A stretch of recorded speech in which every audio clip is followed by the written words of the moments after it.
Oh, bahalag magka mali-mali yung Tagalog natin mga idol. I-upload natin kahit mali.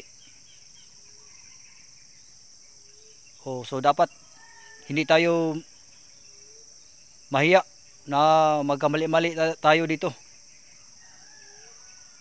Upload lang kahit mali yan. Okay lang yan mga idol. Basta ang importante makapag-upload araw-araw. So yan lang ang sikreto mga idol. Okay lang talaga yan. Okay, tuloy-tuloy lang tayo. O wag tayo susuko. Tuloy ang laban nating lahat. Sa pagka content creator.